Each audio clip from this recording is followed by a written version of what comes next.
जय श्री कृष्ण। राधे राधे। आदरणीय प्रिय गीता साधक बंधुवर, हमने पिछले विवेचन में गीता जी के अध्याय 4 में ज्ञान योग के बारे में चर्चा की थी। जैसा कि आपको स्मरण हो रहा होगा कि ज्ञान योग में ईश्वर की शक्ति और निष्काम कर्म का उल्लेख किया है।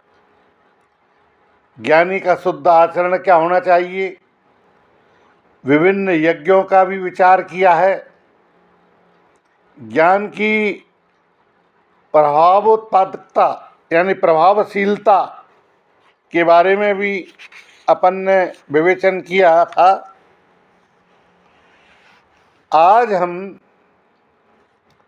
अध्याय 5 में कर्म संन्यास योग के बारे में चर्चा करेंगे। कर्म संन्यास योग के जो महत्वपूर्ण बिंदु हैं, उनमें पहला महत्वपूर्ण बिंदु है सांख्य योग और कर्म योग की घोषणा। इसमें इन दोनों योगों के बारे में गीता जी में चर्चा की है, सांख्य और कर्म योग। दूसरा बिंदु है सांख्य योगी और कर्म योगी की विशेषताएं।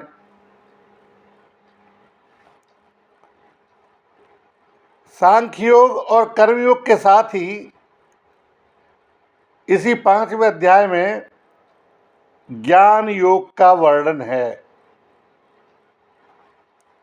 और ज्ञान योग का वर्णन करने के बाद ध्यान योग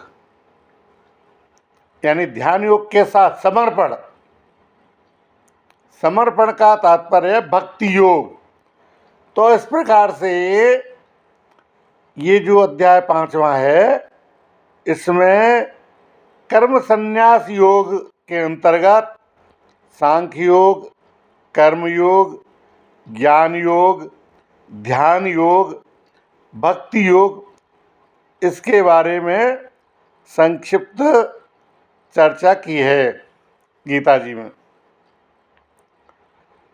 अध्याय 5 के पहले श्लोक से 6ठे श्लोक तक सांख्य योग और कर्म योग के बारे में चर्चा है।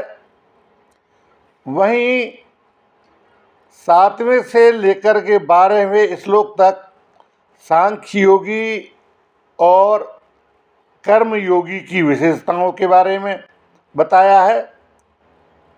इसके आगे 13वें अध्याय से लेकर और 26वें अध्याय श्लोक तक ज्ञान योग का वर्णन है और इसके बाद में ध्यान योग के साथ समर्पण भक्ति योग की चर्चा अंतिम श्लोक तक की गई है।